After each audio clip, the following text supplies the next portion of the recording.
बिस्मिल्लाहिर्रहमानिर्रहीम। अस्सलाम वालेकुम व्यूअर्स, उम्मीद है आप सब लोग खैरियत से होंगे। व्यूअर्स, रोमन कैथोलिक जो कि क्रिश्चियनिटी की 3 बड़ी ब्रांचेस में से एक सबसे बड़ी ब्रांच है। रोमन कैथोलिक की तालीमात के मुताबिक 7 मुहलक तरीन गुनाह ऐसे हैं जो कि मज़ीद आगे छोटे गुनाहों को जन्म देते हैं। अब ये 7 मुहलक तरीन गुनाह कौन कौन से हैं? इसमें गरूर, हसद, लालच, हवस, नफ़रत, बसियार खोरी, ज़्यादा खाना और स्लॉथ मतलब सुस्ती या काहली है। वैसे इस थियोलॉजी के ऊपर हॉलीवुड में एक 7 के नाम से मूवी भी बन चुकी है जिसमें मॉर्गन फ्रीमैन और ब्रैड पिट ने मरकज़ी किरदार अदा किए थे। That is also very excellent movie. अगर टाइम हो तो आप वो ज़रूर देखिएगा। आज की इस वीडियो का मकसद आपके साथ जो 7th हमने गुनाह का जिक्र किया, दैट इज़ सुस्ती या काहली, तो उसका तारुफ़ उसके बारे में बात करना है और उसके ऊपर लिखी गई एक किताब का आपके साथ तारुफ़ करवाना है। फिर सुस्ती जो है, इसको अगर हम बिज़नेस टर्म में देखें तो बिज़नेस टर्म में इसको प्रोक्रास्टिनेशन का नाम दिया जाता है। प्रोक्रास्टिनेशन का मतलब भी यही है कि चीज़ों को डिले करना, पोस्टपोन करना या तख़ीर से करना होता है। अब ये इतनी स्ट्रॉन्ग चीज़ है ये सुस्ती कि ये जब से मैंने इरादा किया इसके ऊपर वीडियो बनाने का, तो तब से मेरे ऊपर भी तारी है और आज भी तारी है। बड़ी मुश्किल से आज मैंने टाइम निकाला कि इसके ऊपर हम ये वीडियो बनाएं। और व्यूअर्स, अभी हम वापस आते हैं इस बुक की तरफ हमारे, जिसके बारे में हमने बात करनी है। इस बुक का नाम है ईट दैट फ्रॉग और ये इसको तहरीर किया है ब्रायन ट्रेसी ने। ब्रायन ट्रेसी असल में एक सेल्फ़ हेल्प ऑथर भी है, मोटिवेशनल स्पीकर भी हैं। काफ़ी सारी सेल्फ़ हेल्प से रिलेटेड उन्होंने बुक्स लिखी हैं जिसमें ये ईट दैट फ्रॉग है, किस दैट फ्रॉग है और नो एक्सक्यूज़ेज़ है, पावर ऑफ सेल्फ़ कॉन्फिडेंस।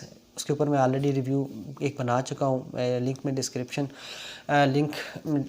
दे दूँगा डिस्क्रिप्शन में, आप वहाँ पे जाके चेक कर सकते हैं वो रिव्यू भी अगर देखना चाहें तो ये इन्होंने किताबें लिख चुके हैं। ये जो बुक है ये 2007 में पब्लिश हुई थी व्यूअर्स। और इसके जॉनरा की बात करें तो ये नॉन फिक्शन और साइकोलॉजी, सेल्फ हेल्प या बिज़नेस से रिलेटेड ये बुक है। और इसमें 21 ऐसे तरीके बताए गए हैं जिसको यूज़ करके आप प्रोक्रास्टिनेशन को एड्रेस कर सकते हैं, अपनी सुस्ती को काम के दौरान किस तरह ख़त्म कर सकते हैं वो बताया गया है। कुछ टिप्स एंड ट्रिक्स भी बताई गई हैं कि आप किस तरह मोर प्रोडक्टिव हो सकते हैं अपने काम में और अपने काम को किस तरह ऑर्गेनाइज़ कर सकते हैं। इसका टाइटल आप देख सकते हैं, बड़ा इंटरेस्टिंग है, ईट दैट फ्रॉग। अब फ्रॉग असल में क्या है? फ्रॉग असल में वो अहम तरीन काम है, आपका वाइटल काम है जिसको देख के आप प्रोक्रास्टिनेट कर रहे हैं, जो आप नहीं करना चाह रहे उसको तख़ीर से करते हैं, मुश्किल तरीन काम हो सकता है। इसमें बड़ा एक इंटरेस्टिंग रूल बताया गया है इससे रिलेटेड कि अगर आपने 2 मेंढक खाने हों, आपके सामने 2 मेंढक हैं और आपने खाने ही खाने हैं, तो आप सबसे पहले वो वाला मेंढक खाएँ जो सबसे बदसूरत तरीन मेंढक है, क्योंकि वो खाने के बाद आपको जो दूसरा मेंढक है वो ज़रा खाना आपके लिए आसान हो जाएगा। एक और चीज़ इसमें बताई गई है कि अगर आपने एक ज़िंदा मेंढक को खाना हो तो उसको बाहर काफ़ी देर देखते रहने के साथ वो कभी भी आपको कुछ भी रिटर्न में नहीं करेगा, बल्कि आपकी कराहत में मज़ीद इजाफा होगा। तो जितनी जल्दी आप उसको खा लेंगे उतना जल्दी आपके लिए बेहतर होगा। तो इसकी मिसाल ये ऐसे ही है जैसे सर्दियों में आप वॉशरूम में नहाने के लिए जाते हैं और पानी ठंडा हो, आप 10 मिनट पानी को देखते रहते हैं, तो वो देखते रहने से पानी बिल्कुल भी गर्म नहीं हो जाता। तो जितनी जल्दी आप उसको अपने ऊपर अंडेल लेंगे उतना ही जल्दी आप नहा के अपने काम से फ़ारिग होकर वापस आ सकते हैं। तो ये मतलब ये समझाना है कि जो आपके मुश्किल तरीन काम होते हैं, जब वो आप करते हैं तो करने के बाद ये मुश्किल तरीन काम ट्रिगर करते हैं आपके दिमाग के अंदर एक केमिकल है जिसका नाम एंडोर्फिन है। उसको ये ट्रिगर करता है, जब वो रिलीज़ होता है तो आप बहुत ज़्यादा मज़ीद आप कॉन्फिडेंट फ़ील करते हैं, मोर पॉजिटिव आपके अंदर एनर्जी आ जाती है और आप ज़्यादा क्रिएटिव हो जाते हैं। तो ये मकसद इसका ये है असल में। इसमें काफ़ी सारे व्यूअर्स चैप्टर्स को डिस्कस किया गया है, काफ़ी चीज़ें इसमें बताई गई हैं। हम सारी बुक तो ज़ाहिर कवर नहीं करेंगे। इसमें 2-3 इंटरेस्टिंग जो चैप्टर्स हैं मुझे बहुत ज़्यादा लगे, वो मैं ज़रूर आपके साथ शेयर करूँगा। जो इसमें एक सबसे पहले एक चैप्टर इसमें बताया गया है, दैट इज़ 80-20 रूल।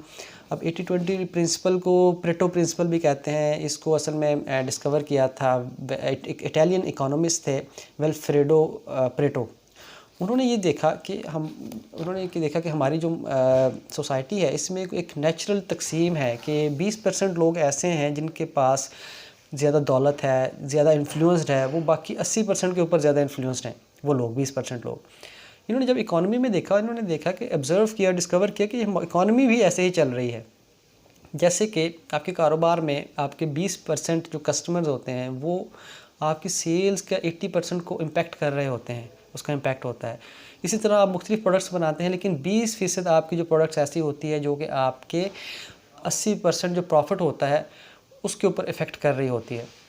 अगर हम वैसे नॉर्मल लाइफ में लें तो आप देखेंगे कि 20% जो क्रिमिनल्स हैं वो 80% क्राइम्स के ऊपर असरअंदाज हो रहे होते हैं। इस तरह रोड्स के ऊपर जो एक्सीडेंट्स होते हैं वो भी 20% ड्राइवर्स की वजह से 80% हादसात हो रहे होते हैं। तो मकसद कहने का ये है कि जो आपके जो चैलेंजेस भी हो, अगर हम इसको अपनी लाइफ में अप्लाई करें तो आपके 20% चैलेंजेस ऐसे हो गए हैं कि अगर आप उनको एड्रेस कर लें सिर्फ, तो आपके 80% जो दूसरे प्रॉब्लम्स हैं वो फौरी तौर पर हल हो सकते हैं। तो हम अपने क्वालिटी एफ़र्ट्स सिर्फ उन 20% के ऊपर ही अगर हम लगाएं तो हम काफ़ी ज़्यादा सिग्निफिकेंट गेंस हासिल कर सकते हैं। तो ये एक बहुत इंटरेस्टिंग चैप्टर, इसमें डिटेल से इसको एलैबोरेट किया गया है।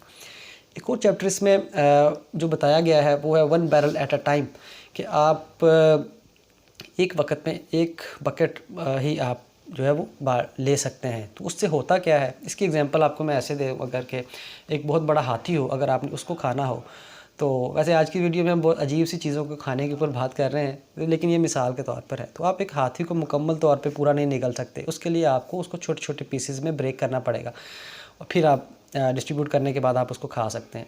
तो इसी तरह जो प्रोजेक्ट्स कोई भी आप शुरू करते हैं, कोई भी आपका गोल्स होता है, जब आप उसको छोटे छोटे गोल्स में डिस्ट्रीब्यूट कर लेते हैं तो वो आपके लिए करना आसान हो जाता है। तो आप जब बेबी स्टेप्स लेते हैं तो वो आपके लिए आसान हो जाते हैं और आप अपना प्रोजेक्ट या गोल्स हैं वो आसानी से हासिल कर सकते हैं। एक और जो थर्ड चैप्टर इसमें है वो भी काफ़ी इंटरेस्टिंग है, कि जिसमें प्रोक्रास्टिनेशन को प्रमोट किया गया है कि प्रोक्रास्टिनेशन होनी भी चाहिए टू सम एक्सटेंट। वो कैसे होनी चाहिए कि जो आपके इनसिग्निफिकेंट टास्क होते हैं आप उनको जो है वो प्रोक्रास्टिनेट करें, जो ज़रूरी चीज़ें उनको करें और बाकी जो इनसिग्निफिकेंट चीज़ें हैं, गैर ज़रूरी चीज़ें, उनको आप ताख़ीर करते हैं, उनको पोस्टपोन करते हैं, डिले करते हैं। तो आप क्रिएटिव प्रोक्रास्टिनेशन आपके अंदर होनी चाहिए, उसको अडॉप्ट कर सकते हैं आप। तो इस तरह की और बहुत सारी चीज़ें, टेक्नोलॉजी के बारे में काफ़ी ज़्यादा इसमें बात की गई है।